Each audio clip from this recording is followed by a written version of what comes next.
Mrs. Music, applause. Bates, did you know that one of Alfred Hitchcock's former muses was cast aside simply because she got pregnant? She was the beauty personally chosen by Hitchcock to succeed Grace Kelly, his legendary icon, but just as her career was about to explode, Vera Miles took different turns. She turned down the leading role in Vertigo, choosing motherhood over becoming Hollywood's next sex symbol. And here's the stranger part: Vera Miles was married 4 times, and 3 of her ex-husbands, all famous strapping men, died within less than a year of each other. A chilling coincidence or a hint from fate? Vera didn't chase the spotlight, nor did she trade her identity to please any director. She chose another path, quiet, resolute, and at times forgotten, but it was in that silence that Vera Miles left an indelible mark through her talent, her choices, and the losses she endured that few ever knew about. This story won't just surprise you, it will make you see an entire era of Hollywood in a completely different light. Let's dive into the defining choices of Vera Miles. Vera June Ralston, born on August 23, 1929 in Boise City, Oklahoma, was the youngest of 4 siblings in a working-class family. At a young age, she and her family moved to Pratt, then Wichita, Kansas, a place where life was anything but easy. There were no shortcuts, no one to give her a leg up. Everything Vera had, she had to earn herself. By day, she worked at the YMCA cafeteria. By night, she typed telegrams for Western Union.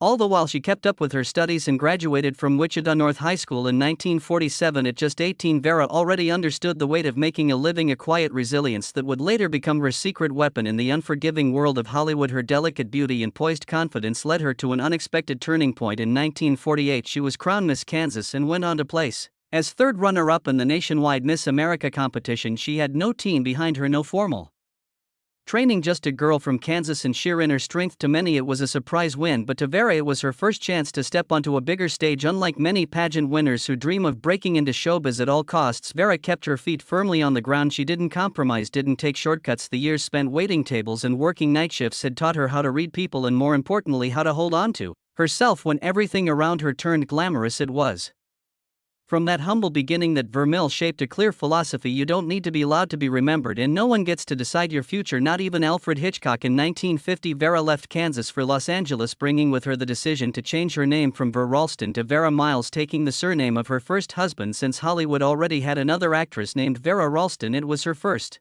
strategic move, creating her own identity right from the moment she stepped into the heart of the film industry. But her path to Hollywood didn't begin on a movie set. After winning the title of Miss Kansas and becoming 3rd runner-up in the 1948 Miss America pageant, Vera was invited to work as a photo model for commercial advertising campaigns. While working with photographers, she learned how to pose, express emotion, and interact with lighting and the camera, skills that quickly caught the attention of film studios. Her first opportunities came in the form of silent bit parts, but just 2 years later, Vera landed her first speaking role in The Rose Bowl Story, 1952, a lighthearted sports film that was enough to put her on the radar of major filmmakers. Warner Brothers soon took an interest in Vera. Under their banner, she appeared in Tarzan's Hidden Jungle, 1955, where she met her second husband, the muscular actor Gordon Scott, followed by The Searchers, 1956, directed by John Ford and starring John Wayne. Though not the lead, her presence in that classic western elevated her status to that of a truly promising actress. The biggest turning point came when Alfred Hitchcock cast her as the fragile wife in The Wrong Man, 1956, opposite Henry Fonda. No longer just a blonde beauty, Vera delivered a convincing portrayal of emotional depth and inner collapse. This was the role that officially caught Hitchcock's eye and opened an entirely new chapter in her career, becoming the chosen muse to succeed Grace Kelly. After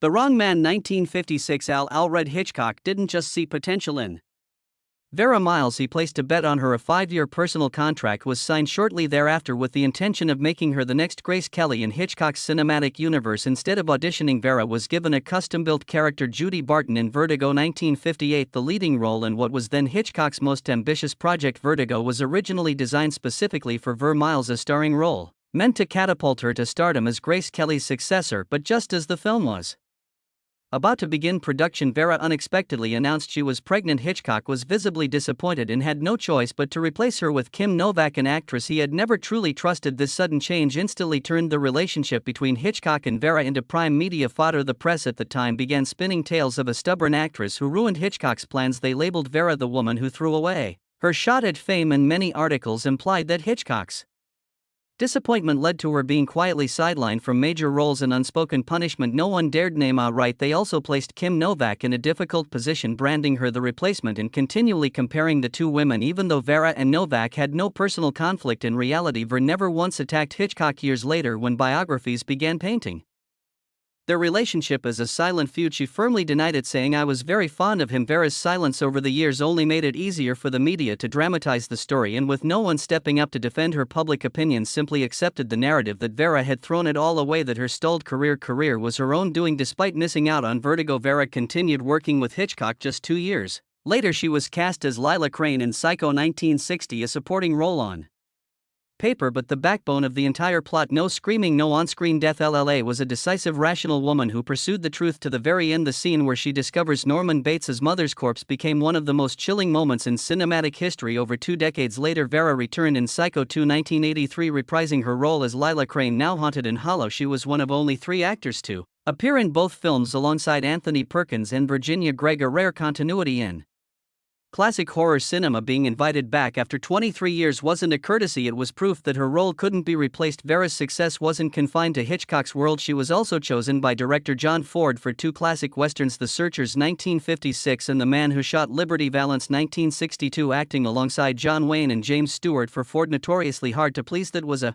statement of respect. Even director Robert Aldrich, who had to cut her role in Twilight's last gleaming 1977 for runtime reasons, publicly praised her performance as too good to cut. Never boxed in as a typical blonde lead, Vera proved her versatility by taking on a range of genres, from westerns, war films, and psychological dramas to television. She appeared regularly in Columbo, Fantasy Island, Hawaii 5, The Love Boat, Murder, She Wrote, and many other iconic series. In an industry that often discards women after 40, Vera stayed in the game for over 3 decades. On talent and professionalism alone, her career left behind 3 undeniable marks. First, The Searchers, Psycho, and The Man Who Shot Liberty Valance were all selected by the U.S. National Film Registry for preservation due to their cultural and historical significance. Second, her portrayal of Lila Crane became a rare, enduring symbol in horror film history. And finally, in 1960, just as she was reaching her peak, Vera Miles was honored with a star on the Hollywood Walk of Fame, a recognition not for the lucky but for those resilient enough, distinct enough, and wise enough not to be forgotten. Behind the image of a composed, resilient star on screen, Vera Miles's personal life was a long sequence of relationships filled with hope, yet most ending in quiet separation. She married 4 times, each marriage its own chapter, carrying joy, challenges, and the kind of loss that leaves one reflective. Her first marriage came early in 1948. At just 19, Vera married Bob Miles, a stuntman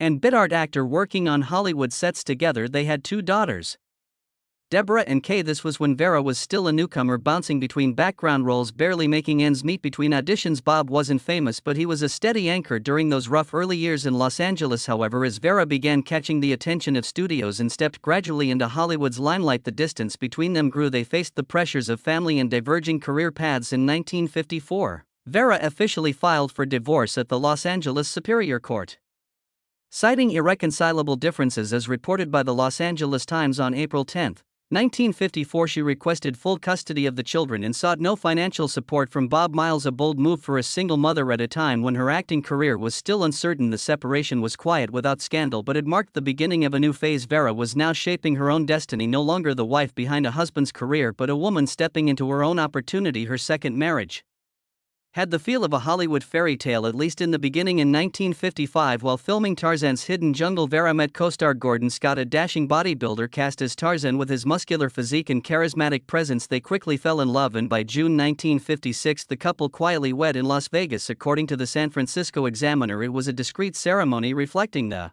striking contrast between the elegant, reserved Vera and the exuberant, athletic Gordon, a duo the press once hailed as Hollywood's ideal couple. They had a son named Michael, but like many romances born on a film set, theirs couldn't withstand the realities of life. Gordon rose as an action star with a packed schedule, while Vera delved deeper into psychological dramas with Hitchcock and John Ford. 2 careers, 2 separate rhythms. The gap between them only widened. In early 1960, Vera filed for divorce in a Los Angeles court, once again citing irreconcilable differences, confirmed by the Los Angeles Times on March 5, 1960. She requested custody of their son and made no mention of financial support, court once again underscoring her fierce independence. The separation unfolded quietly, no scandal, no public feuding. Even so, Vera always strove to maintain a stable environment for her son. She never spoke ill of or criticized Gordon after the breakup, a gesture that reflected respect for the past, even if it hadn't led to a lasting ending. Her third marriage, to director and actor Keith Larson, was her longest, lasting 11 years, from 1960 to 1971. According to the Los Angeles Times on July 8, 1960. Vera and Keith were officially married in Los Angeles just a few months after her divorce from Gordon Scott. It was Vera's third marriage and Keith's second, both entering the relationship after previous heartbreaks, hoping to find something more enduring. The marriage was discreet without a lavish ceremony, consistent with Vera Miles's composed, understated style. At the time, the press described them as a well-matched, mature and hopeful couple. The woman once handpicked by Hitchcock and a thoughtful if not flashy actor-director. They had one son together, Eric's son, and largely lived their lives outside of the limelight. This was also the period when Vera began stepping back from leading film roles to focus more on television and family. She remained a steady presence on the small screen in various acclaimed series but rarely engaged with the media. Beneath the calm surface, however, pressures still existed. Despite lasting longer than her previous marriages, this union too could not withstand their quiet differences. In 1971, Vera and Keith officially divorced. No explanation was given, no public argument, just another quiet exit from Vera. The press speculated on parenting disagreements or career distance, but she remained true to her lifelong approach, silent, discreet, never airing personal matters. Can love still be believed in after 3 failed marriages? Vera Miles walked away from each without complaint, without confession. Then in early April 1973, a new name appeared: Robert Jones, a television director less famous than her previous husbands, but seemingly the man Vera chose for one final try. The Los Angeles Times confirmed their wedding took place in a private ceremony in California. No celebrity guests, no paparazzi, no speeches from a bride well acquainted with the gaze of the public. That fourth marriage lasted less than 2 years. In 1975, they quietly separated, just as quietly as they had come together. No reasons were made public, no questions asked, and Vera, as always, stayed silent across 4 marriages. She never gave a single interview about her love life, no memoir, no talk show appearances revealing the truth behind the glamour. She let those relationships pass without ever pulling them into the spotlight, a rare, even perplexing attitude in a Hollywood world where every wound is often retold for more views. But there's something deeply thought-provoking here, not the repeated word divorce in her legal records, but the way one woman chose to experience marriage as a series of life experiments, and if it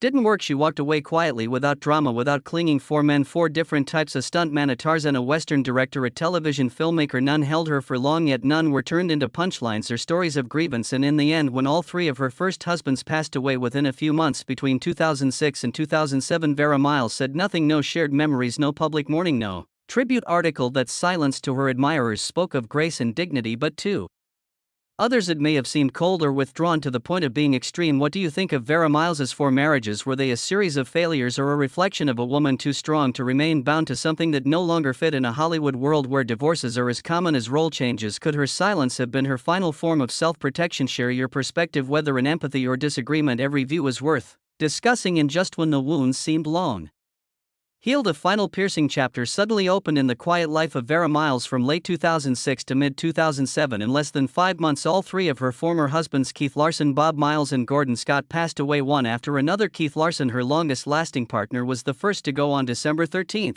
2006. As confirmed by the Los Angeles Times, he had been a director and actor and the father of her only son from their marriage. Just 4 months later, Bob Miles, her first husband, the father of her 2 daughters, died on April 12, 2007, and as if written by some cruel fate, only 18 days after that, Gordon Scott, the dashing Tarzan and Vera's second husband, also passed away on April 30, 2007. Widely reported by The Guardian and Variety, 3 men, 3 different eras, 3 separate memories, each deeply intertwined with Vera at very different points in her life, now all gone within less than half a year. The media described it as a tragic closing chapter for these long-sleeping Hollywood romances, but Vera Miles, true to the path she had always chosen, remains silent. No tribute, no public statement, no appearance, as if she refused to allow these private losses to be dragged once more under the lights of public scrutiny. The press then called it the silent tragedy of Vera Miles. She made no comment, no public show of grief, no gestures for the cameras, but her most devoted fans understood. For a woman who had endured so much change, these losses could never be just a part of her past. Vera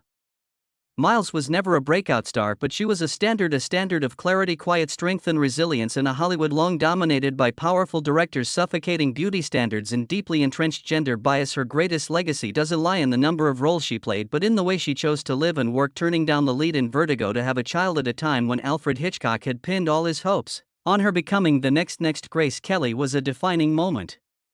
In an era when pregnancy could be seen as betraying one's career, Vera Miles put family and motherhood above fame. That wasn't just a humane decision, it was a courageous act ahead of its time. Not everyone understood or acknowledged that at the time, but it was that very choice that helped her forge an independent identity distinct from her peers. She didn't cater to the camera, didn't manufacture scandal to stay relevant, didn't cling to the spotlight. She chose quality over quantity, dignity over compromise, and that's what made Vera Miles a model for future generations of performers, especially women who aspired to work with integrity. Her impact didn't come from noise but from a way of living and working that required no spectacle. Roger Ebert, in his Great Movies essay on Psycho, described Vera's performance as the true depth of clarity and intuition, the very force that keeps LLA Crane alive on screen to this day. In the film Hitchcock 2012, actress Jessica Biel, who portrayed Vera, met with her grandson to learn more about her. What struck her wasn't the filmography but Vera's ability to preserve her dignity in an industry that never stops watching. Today, when actresses like Cate Blanchett insist on only taking roles they truly believe in, the quiet shadow of Vera Miles lingers, a pioneer of discernment, of doing art with decency. Blanchett has turned down major projects simply because she felt they had nothing to say. That level-headedness, that courage, it's the kind of influence Vera Miles planted decades ago, even if no one ever put her name to it. And still the question remains, if Vera Miles hadn't become pregnant in 1957, would she have become another Grace Kelly with the crown of stardom in hand? But each person chooses their own fate at this point. There's no longer a matter of right or wrong, only choices and their consequences. In 1995, Vera Miles quietly said goodbye to Hollywood. Separate Lives, the film she starred in alongside James Belushi, marked her fin appearance before the public. No press conference, no farewell speech, not even a backward glance. After more than 45 years of dedication, she stepped away completely, as if the spotlight had never truly held her in the first place. Today, Vera lives in Palm Desert, California, far removed from stages, reporters, and public curiosity. She grants no interviews, attends no tributes, and doesn't return for any film-related events, not even milestone celebrations for Psycho or The Searchers. According to director Ted Gugan, she still replies to fan letters, a quiet but kind way of staying connected. No one stays young forever, but she remains a queen in the hearts of her audience, not just for once being crowned Miss Kansas, but for the grace, composure, and unwavering principles she upheld throughout her life. Now picture Vera Miles at age 95 living in a sun-drenched desert home. Does she still remember the sound of Hitchcock knocking at her door? Does she ever flip through old behind-the-scenes photos? Or perhaps she's simply spending her final years exactly the way she always intended, without noise, without regret, and with nothing left to prove to the world. Vera Miles wasn't dazzling, but she was unyielding. She didn't flaunt or shout, she lived and withdrew on her own terms, with pride, with control. In a Hollywood that demanded obedience, she chose motherhood over being a forever muse. She chose silence over spectacle, and in that very choice she left behind a quiet legacy, one that cannot be forgotten. If you were Vera Miles, would you choose the spotlight or peace? Share your thoughts below, and if you believe this story deserved to be told, don't forget to like the video, subscribe to the channel so we can keep the spirit of people like Vera Miles alive.